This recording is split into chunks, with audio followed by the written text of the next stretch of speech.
नींद एक तरह की बहुत स्ट्रांग, बहुत पावरफुल और कहीं न मिलने वाला विटामिन है। जी हाँ, विटामिन से भी ज़्यादा पावरफुल चीज़ है।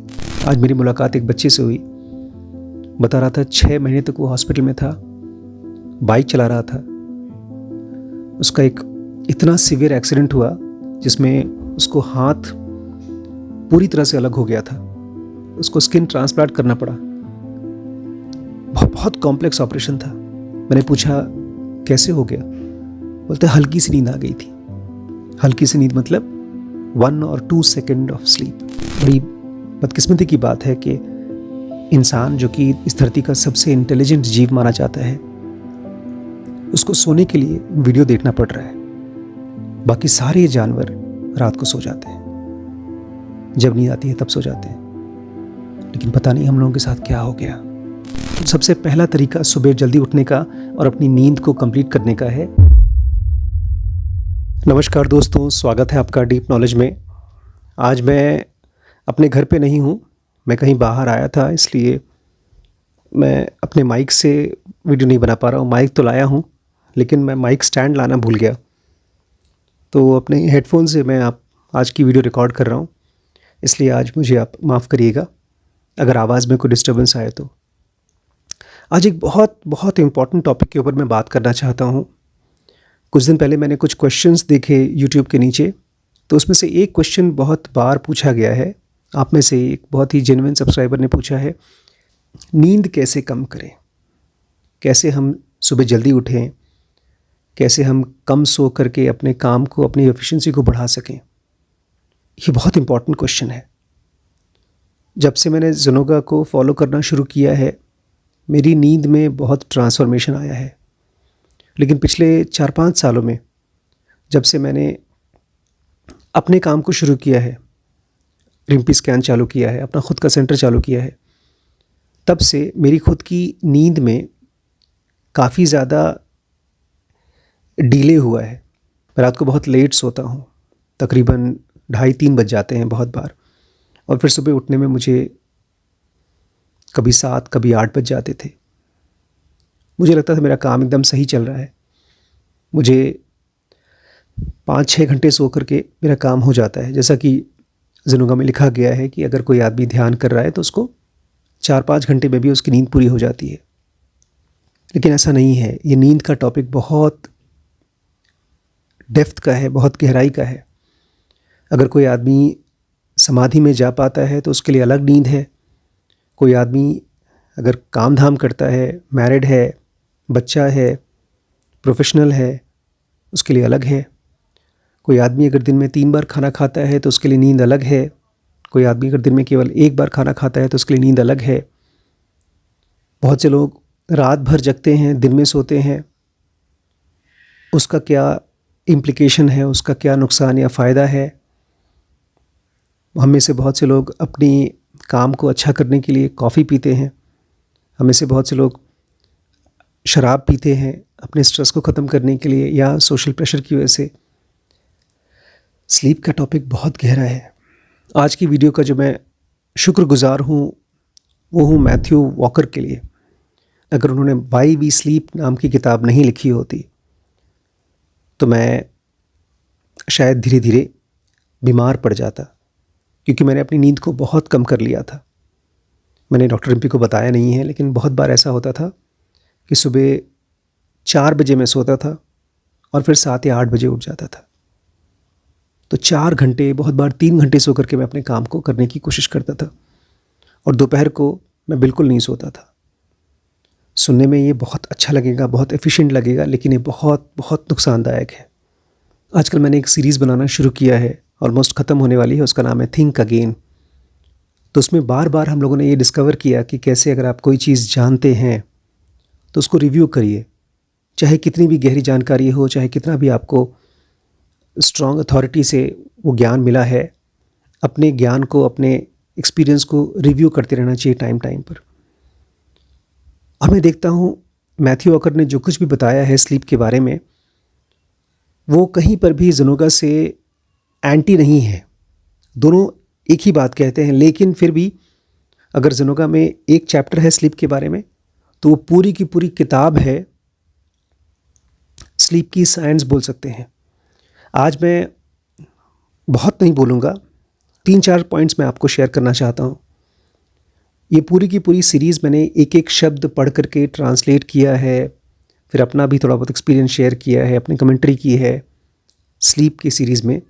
dkbrains.com में जाकर के आप चेकआउट कर सकते हैं। आई थिंक मीडियम में हमने इसको डाल रखा है, क्योंकि अगर स्लीप सही होगी तो आपका डिसीजन मेकिंग सही होगा। लेकिन फ़िलहाल आपके क्वेश्चन का आंसर मैं इस वीडियो में एकदम साफ साफ नहीं दूंगा। इसका आंसर बहुत सिंपल है। अगर आप अपनी नींद कम करना चाहते हैं, सुबह जल्दी उठना चाहते हैं, तो उसके स्टेप्स बहुत सिंपल हैं। लेकिन मेन प्रॉब्लम ये नहीं है कि आप इन स्टेप्स को फॉलो करें या ना करें या कैसे करें। मेन दिक्कत ये है कि नींद अपने आप में एक बहुत कॉम्प्लेक्स चीज़ है। तो उसके 5 पॉइंट्स मैं डिस्कस करना चाहता हूँ, और उसके बाद मैं कुछ टिप्स दूंगा, कुछ टू डूज़ दूंगा जिसको आप यूज़ कर सकते हैं अपनी स्लीप को ठीक करने के लिए। लेकिन ध्यान रखिएगा, इनको आप तुरंत फॉलो नहीं कर पाएंगे। अगर मैं आपसे कहता हूँ कि रात को कम खाइए, तो हो सकता है आप एक दिन कम खाएं, लेकिन अगर आपकी हैबिट पड़ी हुई है रात को लेट खाना खाने की या कॉफ़ी पीने की, तो ये इतनी आसानी से ख़त्म नहीं होगा। स्लीप एक ऐसी चीज़ होनी चाहिए आपके लिए जैसे कोई आदमी एक 5 साल की पढ़ाई कर रहा है। एक डॉक्टर जब इन्फेक्शन के बारे में, बीमारी के बारे में, सर्जरी के बारे में सोचता है, तो एक कॉमन मैन से बहुत अलग तरीके से सोचता है, बिकॉज उसके ब्रेन का बहुत बड़ा हिस्सा उस चीज़ को लेकर के डेवलप हो चुका है। तो मैं चाहता हूँ आपके ब्रेन का, आपका लॉन्ग टर्म मेमोरी डेवलप हो स्लीप के बारे में इस वीडियो से। प्लीज़ मैं आपसे रिक्वेस्ट करता हूँ, इस वीडियो को देखने के बाद उस पूरी सीरीज़ को चेकआउट करिएगा। इस वीडियो को भी कम से कम 4-5 बार देखिएगा, फैमिली और फ्रेंड्स को ये शेयर करिएगा। तो शुरू करते हैं। सबसे पहला पॉइंट है wrong and right reasons for sleep. जैसा कि आपने कहा कि मैं जल्दी उठना चाहता हूँ, क्यों उठना चाहते हैं, आपकी वजह क्या है? हम में से ज़्यादातर लोगों की जो जल्दी उठने की वजह है वो गलत है। यहाँ तक कि जो स्कूल्स बच्चों को जल्दी उठा करके पढ़ाना चाहते हैं वो भी गलत है। हम लोग नॉर्मली ये मानते हैं जल्दी उठ करके ध्यान कर पाएंगे, या हमारा मेमोरी बहुत अच्छा होगा, सुबह उठ करके पढ़ाई अच्छी होगी, या बहुत से घरों में पेरेंट्स बच्चों को रिस्पेक्ट देते हैं, शाबाशी करते हैं कि तुम जल्दी उठे हो। लेकिन अपने आप में ये रीज़न पर्याप्त नहीं है। ये रॉन्ग रीजंस हैं या कम रीजंस हैं। ये गलत वजह है जिसको आप यूज़ करें जल्दी उठने के लिए। और अगर मैं गलत नहीं हूँ और अगर मैं सही सोच रहा हूँ, तो आप इस चीज़ को बहुत सालों से दे भी रहे हैं। जब भी आप अपने आप को मोटिवेट करते हैं, अलार्म लगाते हैं, 10 बार उसको स्नूज़ दबाते हैं, उठ कहाँ पाते हैं? क्योंकि आपका वजह है, आपका रीज़न सही नहीं है। आप सबसे मैं कहना चाहता हूँ, अगर आप सुबह जल्दी उठना चाहते हैं तो सबसे पहले तो जल्दी उठने के बारे में सोचिए ही मत। अपने वजह को, अपने रीज़न को ठीक करिए। अभी एक बहुत बहुत नई और बहुत इंपॉर्टेंट चीज़ मैं बताने वाला हूँ आज की वीडियो में, क्योंकि नींद 5 घंटे की हो या 6 घंटे की हो या 8 घंटे की हो, इन तीनों में ज़मीन आसमान का अंतर है। क्योंकि जो आदमी केवल 4 घंटे सोता है और जो आदमी 8 घंटे सोता है, इन दोनों की नींद की क्वालिटी में बहुत फ़र्क है। ऐसा समझिए जैसे कोई आदमी दवाई खा रहा है किसी बीमारी के लिए, और दवाई 4 डोजेस की है, तो जो आदमी पूरी दवाई खा रहा है वो 4 डोज खाएगा। लेकिन जो आदमी केवल 1 डोज खाता है, उसको वो दवाई हेल्प नहीं करेगी, उल्टा फ्यूचर में दवाई काम ही नहीं करेगी। एक तरह से बॉडी रेजिस्टेंस डेवलप कर देगी उस दवाई के लिए। तो अगर आप कम सो रहे हैं तो आपको लगता होगा चलो कम से कम कुछ तो फ़ायदा हो रहा है, उल्टा नुकसान हो रहा है। तो सबसे पहली बात, अपने आप को ये बताइए कि मैं उठना चाहता हूँ, जल्दी उठना चाहता हूँ, इसलिए नहीं क्योंकि मुझे अच्छा काम करना है, रिस्पेक्ट चाहिए, मेडिटेशन करना है। ना, जल्दी उठिए क्योंकि आप जल्दी सोए हैं। यही एक वजह होना चाहिए आपका जल्दी उठने के लिए। इसके अलावा अगर कोई और वजह है तो आप अपने हाथों से अपने पैरों को काट रहे हैं, बल्कि यहाँ तो पैर भी नहीं काट रहे हैं, आपका माइंड, आपका ब्रेन कट रहा है। बिकॉज जितनी बार आप कम सोते हैं मैं लेट सोने की बात नहीं कर रहा हूँ, कम सोने की बात कर रहा हूँ। उतनी बार आपका ब्रेन थोड़ा थोड़ा ख़त्म होते जाता है। इसके लिए समझिए कि आपका ब्रेन पागल नहीं है। जब भी आपको नींद आती है तो ब्रेन कुछ पाने की कोशिश कर रहा है। आमतौर पे हम स्लीप को मानते हैं, चलो नींद आ रही है, बेहोशी आ रही है, चलो सो लेते हैं, और थोड़ी सी झपकी मार करके उठ जाते हैं। हमको लगता है हमारी नींद पूरी हो गई। लेकिन जो अब साइंस आ रहा है स्लीप के बारे में, वो एकदम माइंड ब्लोइंग है। अगर मेरा बस चलता तो मैं स्लीप की ब्रांच को ही अलग कर देता। जैसे न्यूरोलॉजी की ब्रांच है जिसमें कि एक आदमी के ब्रेन की बीमारियों को स्टडी की जाती है, ब्रेन की स्टडी की जाती है, ऐसे ही स्लीप की अलग ब्रांच बना देता मैं। इतनी इम्पॉर्टेंट चीज़ है, और इसको बचपन से ही बच्चों को सिखाया जाता कि कैसे तुम्हारे लिए बॉडी में न्यूट्रिएंट्स की ज़रूरत होती है, विटामिन्स की ज़रूरत होती है, ऐसे ही नींद की ज़रूरत होती है। नींद एक तरह की बहुत स्ट्रॉन्ग, बहुत पावरफुल और कहीं न मिलने वाला विटामिन है। जी हाँ, विटामिन से भी ज़्यादा पावरफुल चीज़ है। इसलिए इस ब्रह्मांड में ऐसी कोई चीज़ नहीं है जो सोती नहीं है। और इसी से हमारा दूसरा पॉइंट आता है। पहला पॉइंट था wrong and right reasons of sleep. So अपने रीजंस को सही करिए। दूसरा पॉइंट है the great cycle of sleep. The great cycle of sleep. मैं इसलिए ग्रेट साइकिल कह रहा हूँ बिकॉज इस पूरे ब्रह्मांड में, इस किताब में तो मैथ्यू वॉकर ये नहीं कहते हैं, बट मेरा अपना समझ ये है कि इस पूरे ब्रह्मांड में ऐसी कोई जीव, ऐसा कोई बीइंग नहीं है जो सोता नहीं है।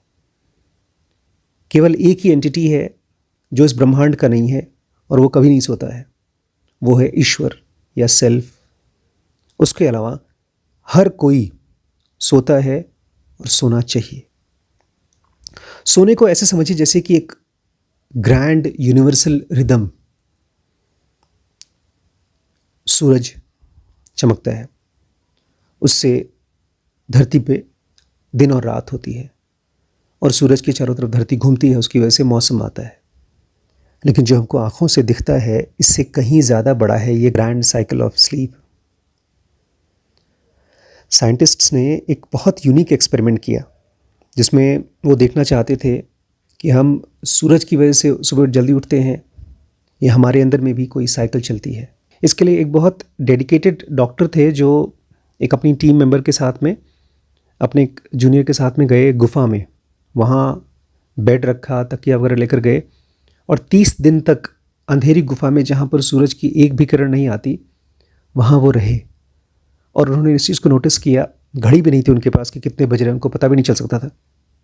और उन्होंने देखा कि हम सब के अंदर में एक रिदम होता है, उसको साइंटिस्ट बोलते हैं सर्कैडियन रिदम। ये बहुत ही स्पेशल बायो क्लॉक होता है हमारी बॉडी के अंदर में, एक समझ सकते हैं एडवांस्ड AI क्लॉक जो कि नेचर को स्टडी करता है, प्लस उसके अंदर भी टिक टिक चलता रहता है। और इसी क्लॉक के हिसाब से हम लोगों को नींद आती है और हम उठते हैं, जगते हैं। और ये हम सबका होता है, छोटा बच्चा, बूढ़ा, जवान, जानवर, कीड़े मकोड़े, यहाँ तक कि पेड़ पौधों के अंदर में भी ये रिदम होता है। और ये रिदम दो तरीके से चलता है, एक हमारे अंदर में बॉडी क्लॉक के हिसाब से, और एक बाहर सूरज की किरणों के हिसाब से। तो अगर हम किसी भी वजह से, स्पेशली आजकल तो स्मार्टफोन सबसे कॉमन वजह है, इसके पहले टेलीविज़न था, बट किसी भी वजह से, अगर आपकी नौकरी की वजह से, आपके कोई इमरजेंसी की वजह से आपको लेट सोना पड़ रहा है और आप लेट उठ रहे हैं, तो वो आपके सर्कैडियन रिदम को डिस्टर्ब कर रहा है, ट्विस्ट कर रहा है। और इसके दोनों असर होते हैं, शॉर्ट टर्म और लॉन्ग टर्म, और सारे असर नेगेटिव होते हैं। एक तरह से समझिए कि पूरा का पूरा ब्रह्मांड एक रिदम से चलता है, और अगर हम उस रिदम के अगेंस्ट जाते हैं तो ऐसे ही है जैसे कि आप बॉडी के अगेंस्ट जा रहे हैं। हमारी बॉडी की एक बड़ी खासियत है, उसके अंदर में एक इम्यून सिस्टम है। जब भी कोई ऐसा ऑर्गेनिज्म या ऐसी कोई चीज़ जो बॉडी को लगता है फॉरेन की है, तो उसको फाइट करके बाहर भगाने की कोशिश करती है। और यही होता है जब हमारी सर्कैडियन रिदम को हम डिस्टर्ब करते हैं। अब तो बहुत से तरीके हैं, टेलीविज़न है, मोबाइल है, और भी चीज़ें हैं, जैसे मैं आपको बताऊंगा अभी शराब के बारे में, कॉफ़ी के बारे में। बहुत सी चीज़ें हैं जिसके ज़रिए हम अपनी सर्कैडियन रिदम को, मतलब हमारी रात को सोने वाली रिदम को डिस्टर्ब कर देते हैं। और ऐसा नहीं कि खाली आप लोग करते हैं, मैं भी उसका शिकार हो गया। काफ़ी सालों तक अगर ये मैथ्यू वॉकर की बुक मुझे नहीं मिली होती टाइम पर तो फिर पता नहीं मैं कब तक इसको कंटिन्यू करता रहता। लेकिन मैंने देखा पिछले केवल 2 महीने के अंदर अंदर में जब मैंने इस किताब को पढ़ना शुरू किया, और अभी तक मैंने पूरी कंप्लीट नहीं की है, लास्ट के अभी 1-2 चैप्टर बचे हैं, लेकिन उससे मेरा रिदम अपने आप रिवर्स हो गया, ठीक हो गया। तो बिल्कुल भी डिसरिस्पेक्ट नहीं करना है इस सर्कैडियन रिदम को, जिसको मैं बोलता हूँ the great cycle of sleep. Great cycle मतलब इसमें पूरा का पूरा ब्रह्मांड आपके साथ है। अब इसी से मेरा नेक्स्ट पॉइंट आएगा कि कुछ लोग हैं जो उसको रिदम को फॉलो करते हैं, कुछ लोग जो नहीं फॉलो करते। तो आप उसमें से कौन से हैं? इसमें 3 कैटेगरी के लोग हैं, इनका मैंने शॉर्ट फॉर्म दिया है LSEW, LSLW, ESEW। LSEW मतलब लेट स्लीपर अर्ली वेकर, जो मैं था और मुझे लगता है कि आप भी होंगे, क्योंकि जब हम रात को लेट से सोते हैं तो अंदर में एक गिल्ट होती है कि सुबह सुबह मुझे उठना है, या तो काम के प्रेशर से, स्कूल की वजह से, या किसी और वजह से आपको जल्दी उठना है। तो हम लोग यूजुअली, मैंने देखा है आजकल तो ऑलमोस्ट हर एक बच्चा रात को 12 बजे, तो उसके लिए एक तरह से 8 बज रहे हैं, 12 बजे का सोने का सवाल ही नहीं पैदा होता, 1 बजे 2 बजे या 3 बजे सोता है, तो लेट स्लीपर हो गया। उसके बाद वो जल्दी उठने की कोशिश करता है, जितनी जल्दी से जल्दी करेगा तो भी वो 7 बजे 8 बजे तक उठेगा। तो ये हो गया अर्ली वेकर। मैं अर्ली वेकर इसलिए कह रहा हूँ बिकॉज नॉर्मल आदमी को जो 3 टाइम खाना खाता है, जो कम से कम 7-8 घंटे नौकरी करता है, जो शादीशुदा है, परिवार चलाता है, या वैसे भी एक फैमिली में रहता है, उसके लिए नींद की एक पर्याप्त मात्रा ज़रूरी है। और यहाँ पर मैं आपको स्पेसिफिकली बता दूँ, एक नॉर्मल आदमी को जिसको अभी तक समाधि का एक्सपीरियंस नहीं हुआ है, जैसे रमण महर्षि हैं या कृष्णमूर्ति जैसे लोग हैं, उनको भी अच्छी गहरी नींद चाहिए होती थी और लेते भी थे। इनफैक्ट हम उनका तो सर्कैडियन रिदम और स्लीप रिदम हमसे और आपसे कहीं बेहतर हो गया था। बट आपको कम से कम 7 से 8 घंटे की नींद चाहिए। इसको कॉपी में लिख लीजिए, जब रात को सोते हैं तो उस समय नोट कर लीजिएगा, क्योंकि आप इस समय बहुत गलत चीज़ फॉलो कर रहे हैं। अगर आप LSEW हैं, लेट स्लीपर अर्ली वेकर हैं, आपको इससे चेंज होकर के बनना है LSLW, late sleeper late waker. लेकिन हमेशा ऐसा नहीं रहना है, धीमे धीमे आपको LS को हटा करके ES करना है, अर्ली स्लीपर, और LW को मतलब लेट वेकर को हटा करके अर्ली वेकर करना है।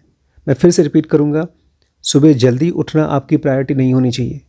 आपकी प्रायोरिटी होनी चाहिए टाइम से सोना, और तभी आपकी टाइम से नींद खुलेगी। क्योंकि अगर आपने कंप्लीट नींद नहीं ली तो उसी से आपको नेक्स्ट पॉइंट आएगा, जो ऑलमोस्ट कोई नहीं जानता, केवल स्लीप एक्सपर्ट जानते होंगे, और वो भी बेचारे इतनी इंटेंसिटी से लोगों को बता नहीं पाते। यहाँ तक कि डॉक्टर्स खुद इस चीज़ को पढ़ चुके हैं लेकिन इतनी गहराई से नहीं समझते, और वो है कितने टाइप की नींद होती है। और मेरे ख्याल से आप अगर स्लीप के ऊपर थोड़ा भी स्टडी करें तो 2 टाइप की नींद हम सब जीते हैं।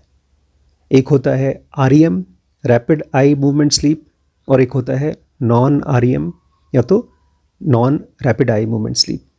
इसको मैं आसान करने के लिए एक को बोलता हूँ सपने वाली स्लीप, जिसमें कि आपको नींद आती है तो आप सपना देखते हैं। दूसरा बिना सपने वाली स्लीप। इसी तरह से याद रखिएगा। और अगर कभी आपको पूछना हो कि मुझे अच्छी नींद आई कि नहीं आई रात को, तो ये पूछिए कि क्या मुझे सपना आया, क्या मुझे थोड़ा बहुत सपना याद रहा।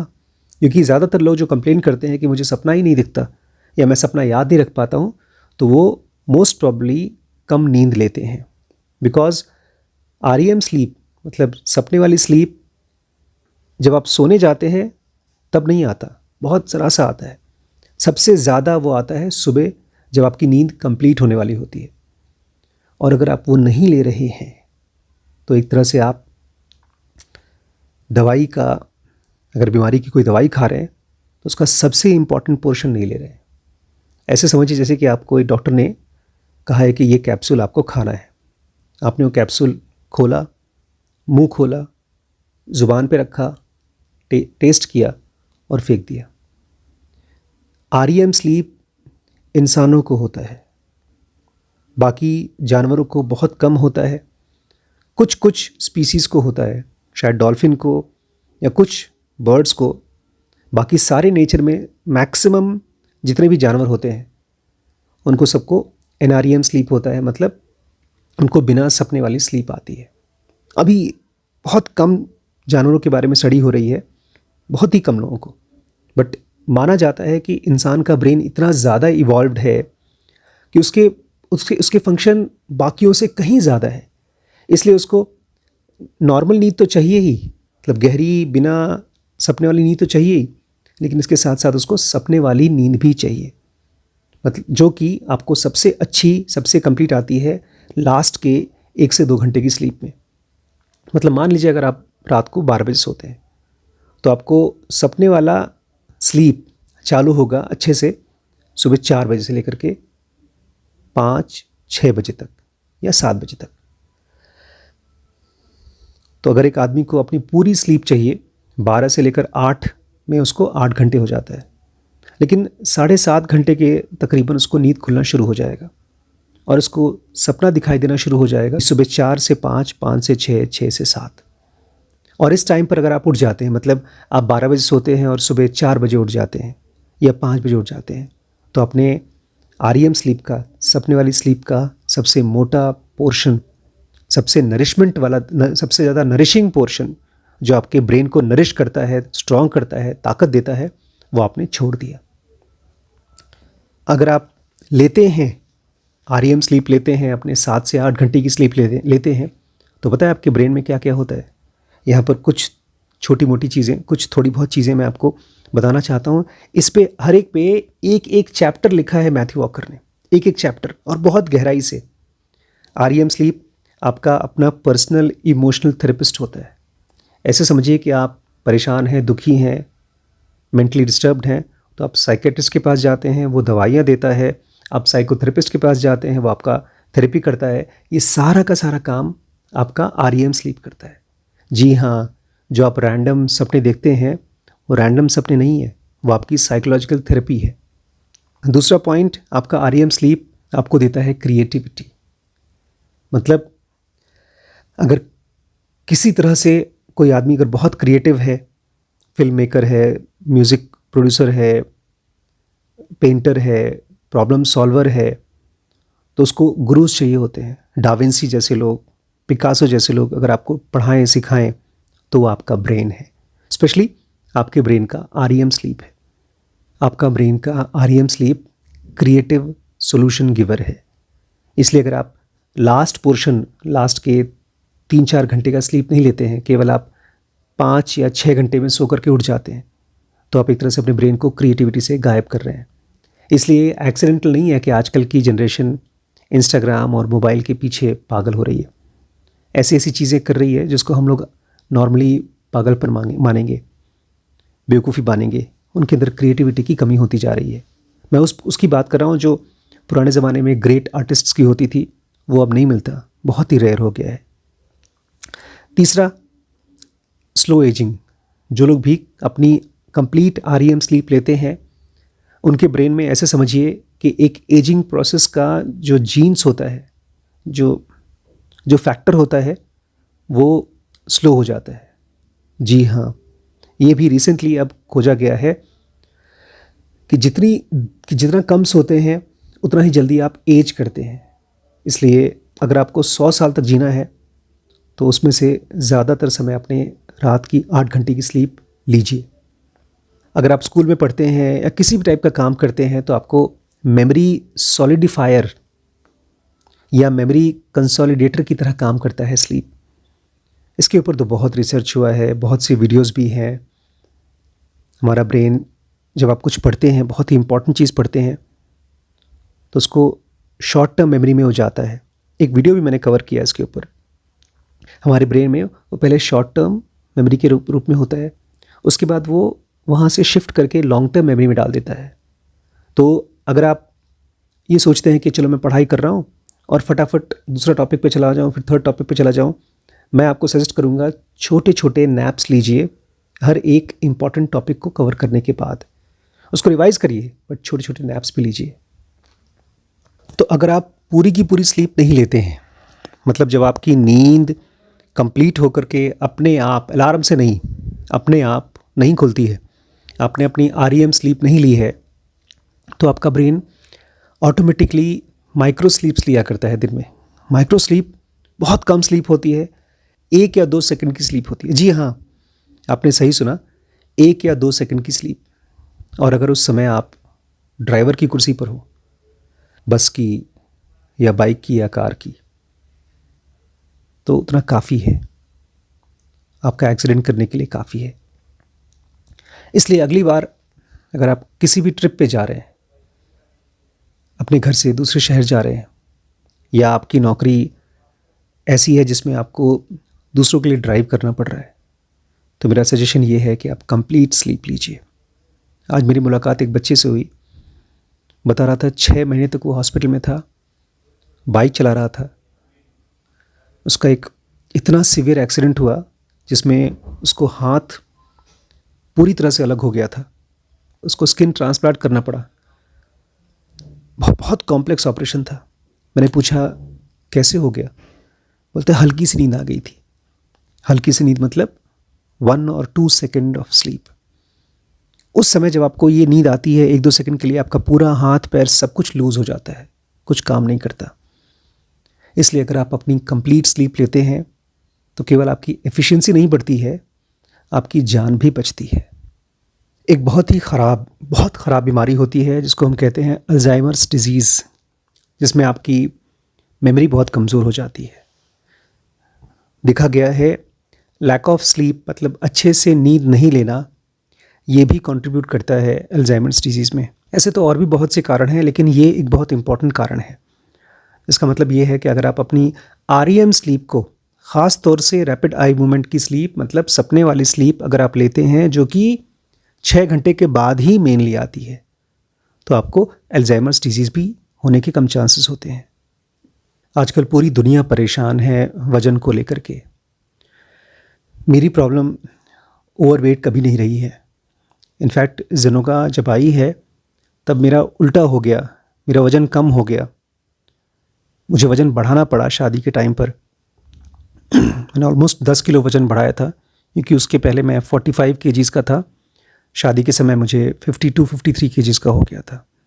डॉक्टर साहब ने, मतलब मेरी वाइफ ने मुझे कहा था, जब तक तुम्हारा वज़न नहीं हो जाएगा 50 के ऊपर, क्योंकि उनका वज़न 50 तक था, तो उन्होंने मुझे भी कहा था कि तुम्हारा भी वज़न 50 होना चाहिए। लेकिन वेट लॉस एक बड़ी प्रॉब्लम है। मैं देखता हूँ आज की जनरेशन ही इस चीज़ से परेशान है।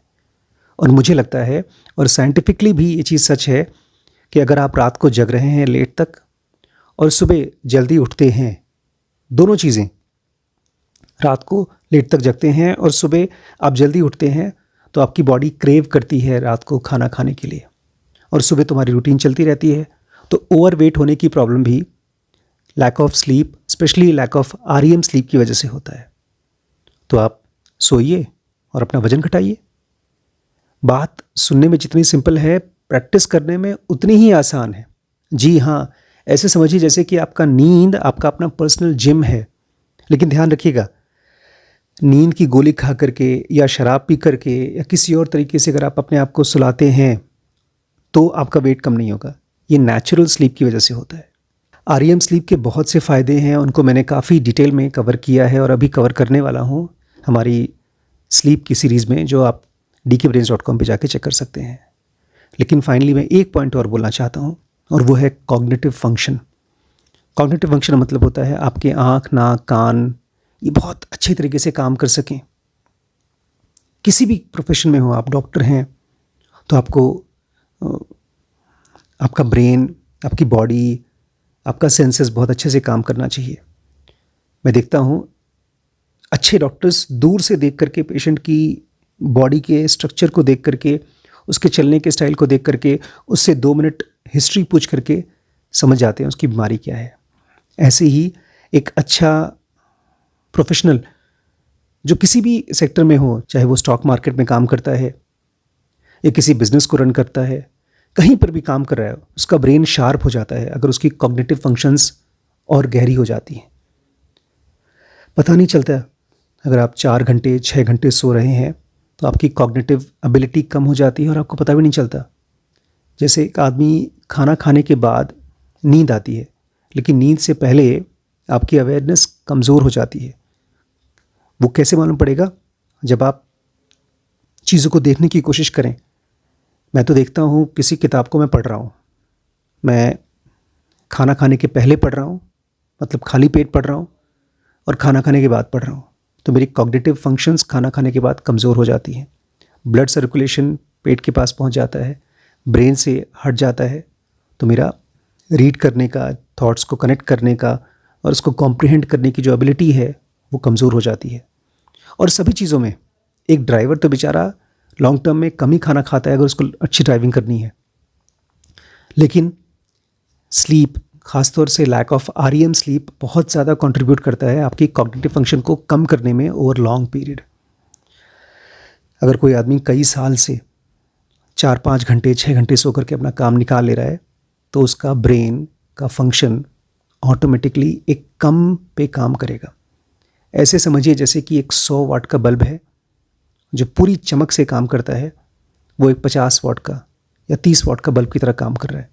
तो लाइट तो दे रहा है, लेकिन जो ऑप्टिमल लाइट देना चाहिए वो नहीं दे रहा है। तो आपका ब्रेन का कॉग्निटिव फंक्शन भी आपके आरईएम स्लीप से बढ़ जाता है। इसलिए हर रोज़ कम से कम 7 से 8 घंटे आपको नींद लेना ही लेना है। अब इससे पहले कि मैं आपको स्टेप्स बताऊं कि क्या क्या तरीके आप फॉलो कर सकते हैं अपनी नींद को ठीक करने के लिए और सुबह जल्दी उठने के लिए, 2 और बड़े बड़े विलन हैं जो आपको पता होना चाहिए। एक तो बहुत कॉमन विलन है, बहुत ही कॉमन चीज़ है, शराब। शराब की बड़ी प्रॉब्लम है, उसको पीते ही दिमाग स्ट्रेस से खाली हो जाता है। ऐसा लगता है कि हम आराम कर पा रहे हैं, अपनी प्रॉब्लम से दूर हट रहे हैं। अच्छा लगता है, तभी तो एडिक्टिव है, तभी तो नशा करता है। लेकिन एक और प्रॉब्लम है, शराब पीने के बाद नींद भी आती है और हम सो भी जाते हैं। लेकिन सबसे बड़ी प्रॉब्लम यह है कि शराब आपकी नींद को फ्रैगमेंट कर देता है।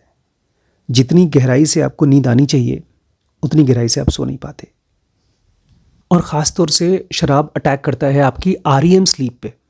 इसलिए आप अक्सर देखेंगे जो लोग भी ड्रिंक करके सो रहे हैं उनको अच्छे सपने नहीं आते, उनको नाइटमेयर्स आते हैं, डरावने सपने आते हैं। और सबसे बड़ी चीज़ जो नींद को करना चाहिए वो है मेमोरी कंसोलिडेशन। शराब पीने के बाद वो नहीं होता।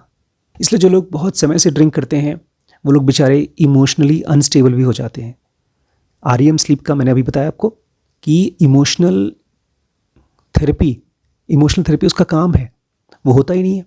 बिकॉज जिस तरह की नींद आपको चाहिए इमोशंस को ठीक करने के लिए, बैलेंस करने के लिए, शराब वहाँ तक ले नहीं जाता आपको, उस गहराई तक आपको नींद में नहीं ले जा पाता।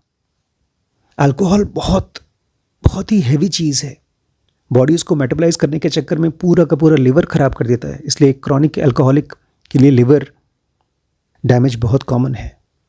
मैंने आपसे कहा ना, एक स्लीप साइकिल होता है, वो स्लीप साइकिल अल्कोहल से डिसरप्ट हो जाता है। अच्छा, और बॉडी को तो चाहिए, आरईएम स्लीप चाहिए, इसलिए आपको एक रिबाउंड स्लीप आती है। अगर आप रात को शराब पी करके सोए हैं, अगले दिन आपका दिन भर फ्रेश नहीं होगा। सोए हैं रात भर लेकिन दिन फ्रेश नहीं होगा, उसमें गफलत रहेगी, बिकॉज बॉडी क्रेव कर रही है आरईएम स्लीप। और इसलिए आपके जो अगले दिन, उस दोपहर को या अगली रात को जब आप सोएंगे तो जो सपनों का एक्सपीरियंस होगा वो इतना ज़्यादा डरावना, इतना ज़्यादा खतरनाक होगा कि आपकी नींद टूटती रहती है। और एक आदमी कभी भी शराब पीने के बाद फ्रेश नहीं उठता है, वो हमेशा ग्रॉगी होता है और अनरिफ्रेश्ड होता है। और सबसे ख़तरनाक इम्पैक्ट तो शराब का पड़ता है मेमोरी पे। आप किसी भी सेक्टर में हैं, आप चाहे स्टूडेंट हैं, चाहे आप किसी प्रोफेशन में हैं, और आपको लगता है कि अब मुझे बहुत अच्छी मेमोरी की ज़रूरत नहीं है, लेकिन धीरे धीरे आप देखेंगे मेमोरी आपके हाथ पैर की तरह है। आप रोज़ की लाइफ को जी नहीं पाएंगे अगर आपकी मेमोरी जो चाहिए, जो नींद से आपको मिल रहा है, वो जब ख़त्म हो जाता है तो आपकी रोज़मर्रा की लाइफ डिस्टॉर्ट हो जाएगी। इस पर ऑलमोस्ट 4-5 वीडियोज़ मैं बना रहा हूँ कि ड्रिंक कैसे आपकी नींद को और आपकी लाइफ को बर्बाद करता है। जो लिवर ख़राब करता है उसकी बात नहीं कर रहा हूँ मैं, जो नींद बर्बाद होती है शराब से, उसके ऊपर मैं कम से कम 4-5 अलग अलग वीडियोस बना रहा हूँ इस हमारी सीरीज़ में dkbrains.com पे। अब दूसरा विलन है कॉफ़ी। खाने में बहुत कैटेगरीज़ हैं, अलग अलग कैटेगरीज़ हैं। भगवद गीता में भगवान कृष्ण ने इसको 3 मेन कैटेगरीज में डिवाइड किया है। वो सभी भोजन जो आपकी बॉडी में प्राण डालते हैं, आपकी बॉडी को एनर्जाइज करते हैं, आपको और स्पिरिचुअल करते हैं, आपकी लाइफ को और अच्छा बनाते हैं, आपको हेल्दी बनाते हैं, वो सब के सब सात्विक भोजन होता है। इसमें फ्रेश फ्रूट्स आते हैं, ताज़ा बना हुआ खाना आता है। ये सारे भोजन होते हैं जो बॉडी बहुत आसानी से पचा लेती है और आपको एनर्जाइज्ड करती है। दूसरा कैटेगरी है वो भोजन जो आपको एक्साइट करते हैं, आपके टेस्ट बड्स को बहुत ज़्यादा इरिटेट करते हैं। मिर्च, तीखा, मसालेदार, ऑयली, इस टाइप के सारे भोजन आपकी बॉडी को इरिटेट करते हैं। बहुत से लोगों को पसंद भी है, इसी को स्वाद कहते हैं। आप लोग खाने में जब मिर्च होती है तो आपको टेस्टी लगता है। इसको राजसिक कहा गया है। और थर्ड कैटेगरी होती है तामसिक, जिसके ज़रिए आपकी बॉडी उसकी आदी हो जाती है, उसका नशा हो जाता है और आपकी बॉडी धीरे धीरे बीमार पड़ती है। पहले मुझे लगता था कि शराब या कोई भी नशे की चीज़ उस कैटेगरी में आती है और मुझे बिल्कुल नहीं एहसास था कि कॉफ़ी भी मैं उसी में डालूँगा। जब मैंने कॉफ़ी के बारे में पढ़ा तो मैं शॉक्ड हो गया। जब हमको नींद आती है तो एक ख़ास टाइप का केमिकल होता है जो हमारे ब्रेन में रिलीज़ होता है, उसको एडिनोसिन बोलते हैं। एडिनोसिन जैसे ही आप जगना शुरू करते हैं वो आपके ब्रेन में रिलीज़ होना शुरू हो जाता है और एक पॉइंट पे वो पीक पे पहुंचता है एडिनोसिन। उस समय आपको स्लीप प्रेशर फील होता है और उसी से आपको नींद आती है। और कॉफ़ी ब्रेन में जाकर के उन रिसेप्टर्स को ब्लॉक कर देता है जिसको एडिनोसिन जाकर ट्रिगर करते हैं। इसलिए एक आदमी कॉफ़ी पीने के बाद बहुत फ्रेश महसूस करता है, बट एक्चुअली ये रॉन्ग फ्रेशनेस है। बैकग्राउंड में एडिनोसिन ब्रेन में बह रहा है लेकिन वो ब्रेन को ब्लॉक कर दिया है। इसको ऐसे समझिए जैसे कि एक बच्चा है, उसको आपसे कुछ बताना है, चीख चीख के बोलना है, लेकिन आपने उसका मुंह दबा दिया है। मुंह दबाने से उस बच्चे की बातचीत ख़त्म नहीं हो जाती, वो बच्चा शांत नहीं हो जाता। आपकी स्लीप वो बच्चा है जो चाहता है अपने आप को करना, अपने आप को जीना, लेकिन आपने कॉफ़ी पी करके उसका मुंह दबा दिया है, उसको अपना काम नहीं करने दे रहे हैं।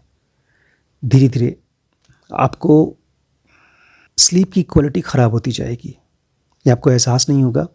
लेकिन जो लोग भी कॉफ़ी के एडिक्ट होते हैं उनकी स्लीप कभी भी गहरी नहीं होती और कभी भी ऑप्टिमल नहीं होती। मतलब वो 4-5 घंटे सो करके उनको लगता है कि हमारी नींद पूरी हो गई है। पूरा का पूरा अमेरिका कहते हैं कॉफ़ी एडिक्ट है, उनको नींद नहीं आती। और सबसे ज़्यादा डैमेज होता है REM स्लीप को, जो ह्यूमन ब्रेन की सबसे बड़ी खुराक है। जो भी आपके ब्रेन में क्रिएटिविटी, इंटेलिजेंस, स्पिरिचुअलिटी है, वो सब का सब REM स्लीप पे डिपेंड करता है और आपने कॉफ़ी के ज़रिए उसको दबा दिया है। एक इल्यूजन तो क्रिएट होता है हम लोगों को, लेकिन वो इल्यूजन कि हम बहुत प्रोडक्टिव हो रहे हैं, बहुत इफ़ेक्टिव हो रहे हैं, लेकिन वो इल्यूजन है क्योंकि जो एक फोकस चाहिए, एक रिलैक्स्ड फोकस, वो नहीं आता। कॉफ़ी के ज़रिए एक हाइपर एक्टिविटी आती है। इसको ऐसे समझिए जैसे कि आपको किसी प्रॉब्लम पे गहरे से सोचना है, 1 दिन, 2 दिन, 4 दिन, 10 दिन। आप कोई स्टार्टअप चला रहे हैं या आप किसी प्रोफेशन की तैयारी कर रहे हैं, तो आपको एक काम माइंड चाहिए, काम येट फोकस्ड माइंड। वो कॉफ़ी से नहीं आता, क्योंकि कॉफ़ी आपको देती है एक हाइपर एक्टिव माइंड, एक एडिक्टिव माइंड। और आपने देखा है जब आप आज कॉफ़ी पी करके फ्रेश महसूस कर रहे हो तो कल थोड़ा सा और चाहिए, और उसके बाद धीमे धीमे जब कॉफ़ी नहीं पिएंगे किसी दिन तो आपकी बॉडी परेशान होगी। इसी को बोलते हैं एडिक्शन, हैंगओवर। अच्छे अच्छे बच्चे, अच्छे अच्छे लोग बीमार हो जाते हैं। आपको पता है, ठीक से नींद नहीं आने से यंग एज में आजकल जो हार्ट अटैक देख रहे हैं वो भी इसी की वजह से है। आप एक तरफ अपने आप को कॉफ़ी के ज़रिए रात रात भर जगा लेते हैं, दिन भर काम करा लेते हैं, लेकिन उसके बाद बॉडी में जो हीलिंग प्रोसेस आनी चाहिए वो नहीं आ पाती। इसलिए मैं कॉफ़ी को अब उस तामसिक कैटेगरी में डालूंगा जिसमें शराब को डालता हूँ। जब से मैंने इस रिसर्च को पढ़ा है और अच्छे तरीके से समझा है, तब से मेरी लाइफ में कॉफ़ी ख़त्म हो गई है। एक दिन मेरे घर में मेरी बिटिया ने, मैंने उसको कहा था चाय बना दो, हम लोग शाम को चाय पीते हैं। उसने कॉफ़ी बना दिया। उस रात को मुझे बड़ी खुशी है कि उसका मुझे एक बहुत नेगेटिव असर मिला। मैं नॉर्मली कॉफ़ी पी करके सो जाया करता था 1 बजे 2 बजे तक, लेकिन उस रात मुझे 4 बजे तक नींद नहीं आई।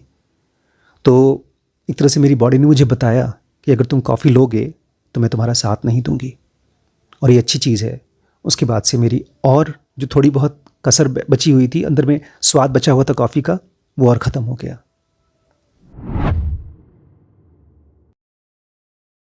अब जिन लोगों ने भी इस वीडियो को इसलिए चालू किया था क्योंकि उन्हें नींद कम करनी है, सुबह जल्दी उठना है, तो मैं आपको फिर से बता दूं, नींद कम करके सुबह मत उठिएगा, नींद पूरी करके सुबह उठिएगा। अगर आपको सुबह जल्दी उठना ही है 4 बजे 5 बजे 6 बजे, तो अब घड़ी से 7 घंटे पहले 8 घंटे पहले सो जाइए। अगर आपको 5 बजे उठना है तो आप 9 बजे सो जाइए। जी हाँ, आपने सही सुना है, 9 बजे सो जाइए। अगर आपको 5 बजे उठना है, 6 बजे उठना है तो 10 बजे सो जाइए, 7 बजे उठना है तो 11 बजे सो जाइए, 8 बजे उठना है तो 12 बजे सो जाइए। लेकिन किसी भी हालत में 12 बजे के बाद मत जगिए। और ध्यान रखिएगा स्लीप साइकिल का और स्लीप प्रेशर का। जिस समय नींद का वो झपकी आ रही है, उस समय अगर आपने आपको जगा दिया तो फिर 3-4 घंटे की नींद चली जाएगी। और कौन है आपके अंदर में जो उस नींद की झपकी को भगा देता है? वो है आपका स्मार्टफोन। और भी कुछ चीज़ें हैं। सबसे पहला विलन है लैक ऑफ रूटीन। अगर आप अकेले रहते हैं तो आपकी लाइफ में रूटीन नहीं होता, उसको सेट करिए। हर रोज़ चाहे आपको नींद आए चाहे ना आए, एक सेट टाइम बना लीजिए कि इस टाइम पर मुझे बिस्तर पे जाना है, लाइट को ऑफ़ कर देना है या तो लाइट को डिम कर देना है और वेट करना है नींद आने का। शुरू में आपको नहीं आएगी नींद, कोई दिक्कत नहीं है, लेकिन 1 हफ्ते के अंदर अंदर वो बॉडी क्लॉक अपने आप सेट हो जाएगी और आप उस टाइम पर सो जाएंगे। तो सबसे पहला तरीका सुबह जल्दी उठने का और अपनी नींद को कंप्लीट करने का है कंसिस्टेंसी। अपने आप को एक बेड रूटीन में डालिए, उस टाइम पर सोने चाहिए 9 से लेकर 12 के बीच में, उसके बाद नहीं। अगर आपको नींद नहीं आ रही है, बिस्तर पे हैं, तो मोबाइल तो यूज़ मत करिए। दूसरा तरीका ये है अपनी नींद को जल्दी लाने का और जल्दी उठने का। अपने बेड साइड पे कोई किताब रख लीजिए, कोई इंटरेस्टिंग बुक रख लीजिए और वहीं पढ़िए। आप देखेंगे बुक में पढ़ना और एक यूट्यूब का वीडियो देखना, ये दोनों में ज़मीन आसमान का अंतर है।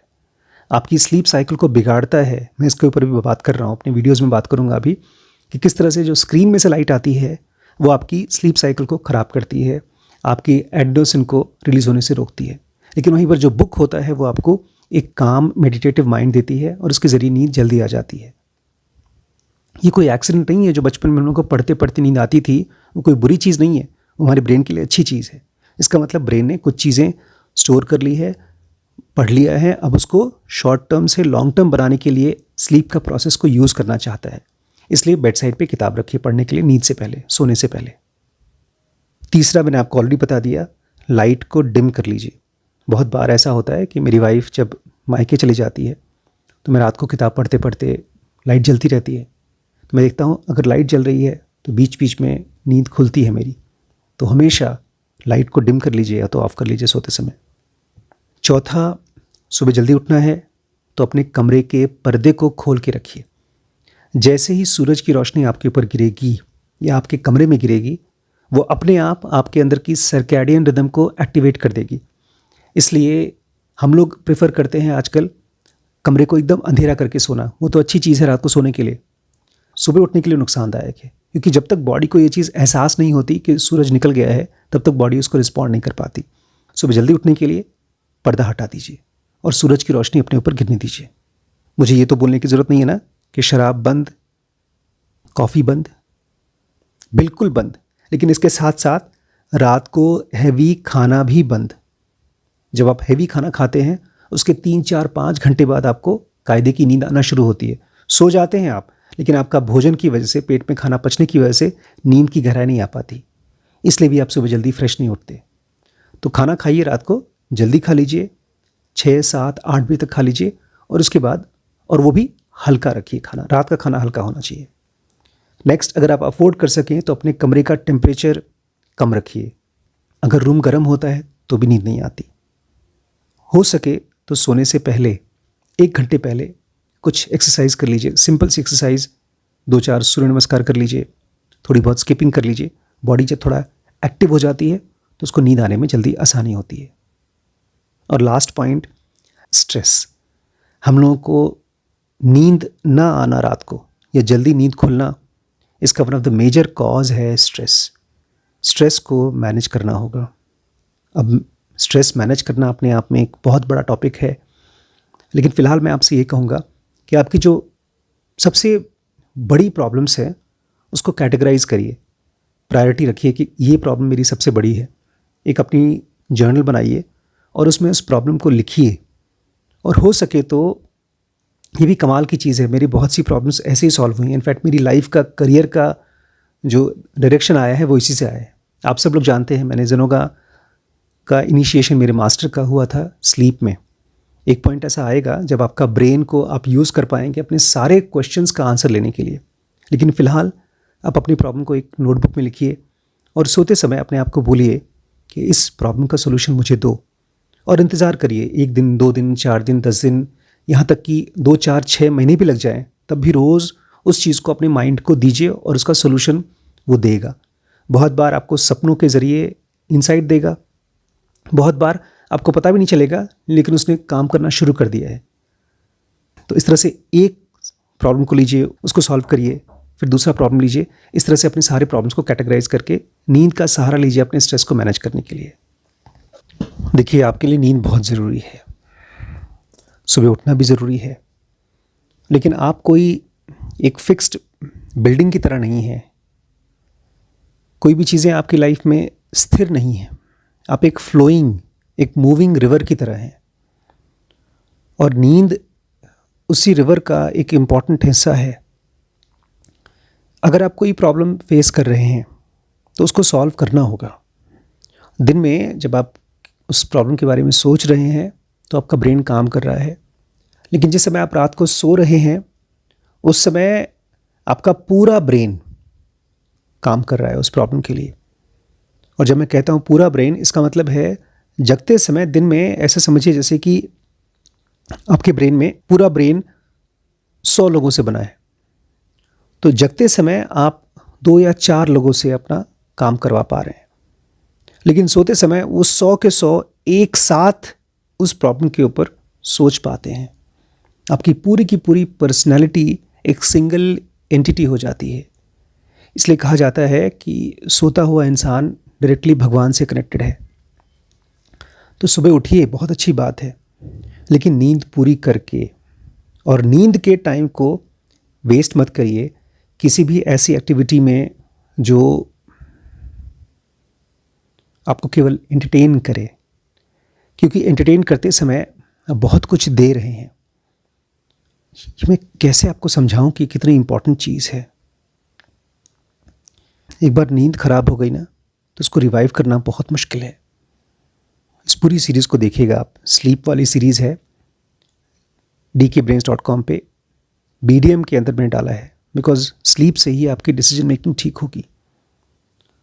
इस वीडियो को शेयर करिएगा अपने फ्रेंड से ज़्यादा लोगों को शेयर करिएगा, बिकॉज नींद उतनी हल्की फुल्की चीज़ नहीं है जैसा हम सोच रहे थे। अभी भी साइंस को इसके ऊपर बहुत काम करने की ज़रूरत है। बॉडी के जितने भी फिजियोलॉजिकल फंक्शंस होते हैं, इम्यूनिटी है, खाना पचाना है, हार्ट की वर्किंग है, ब्रेन की वर्किंग है, उन सब में सबसे कम समझा गया हुआ एंटिटी चीज़ है स्लीप। नेचर ने इसको अभी तक अपने कंट्रोल में रखा है, बस उसके साथ खेलिए मत, इसके साथ कोई खतरनाक गेम मत खेलिए। जब नींद आती है तब सोइए। रात का समय आपके लिए सोने के लिए है। बड़ी बदकिस्मती की बात है कि इंसान जो कि इस धरती का सबसे इंटेलिजेंट जीव माना जाता है, उसको सोने के लिए वीडियो देखना पड़ रहा है। बाकी सारे जानवर रात को सो जाते हैं, जब नींद आती है तब सो जाते हैं।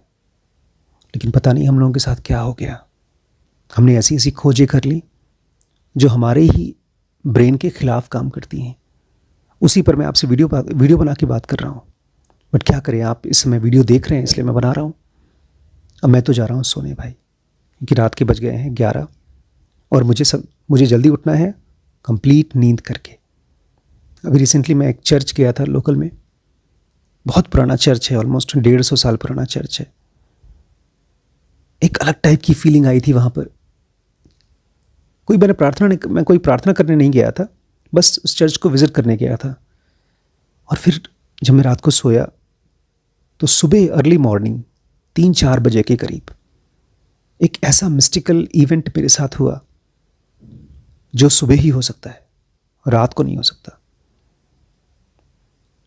अगर आप जानना चाहते हैं कि वो क्या इवेंट था तो आप मेरे साथ ज़ेनोगा बेसिक एडवांस कोर्स में आइए। हमारे ब्रेन की क्या क्या कैपेसिटी है ये हम जग कर कल्पना नहीं कर सकते। इसको सो के REM स्लीप को के प्रति अवेलेबल होकर के ही हम उस चीज़ को जी सकते हैं। मुझे तो ये कहना है कि मेरे दिन का 24 घंटे का सबसे इम्पॉर्टेंट पोर्शन होता है वो REM स्लीप, लास्ट के 2 घंटे का स्लीप। लेकिन वो आता है 6 घंटे के बाद। अब 6 घंटे जब आप NREM स्लीप ले लेंगे, गहरी नींद ले लेंगे, बिना सपने वाली नींद ले लेंगे, उसके बाद जो REM स्लीप आता है उसमें सारे खेल होते हैं। तो जब तक आप समाधि का एक्सपीरियंस नहीं कर पा रहे हैं तब तक REM स्लीप को यूज़ करिए। वो आपके ब्रेन का सबसे नरिशिंग एक्टिविटी है। सारे भोजन से, सारे विटामिन से, हर चीज़ से इम्पॉर्टेंट है आपके ब्रेन के लिए REM स्लीप। आज ही जाकर चेकआउट करिएगा वाई वी स्लीप ये किताब, और अगर उसको अच्छे से समझना है तो हमारे dkbrains.com पे ये सीरीज़ छोड़िएगा मत, बहुत इंपॉर्टेंट सीरीज़ है।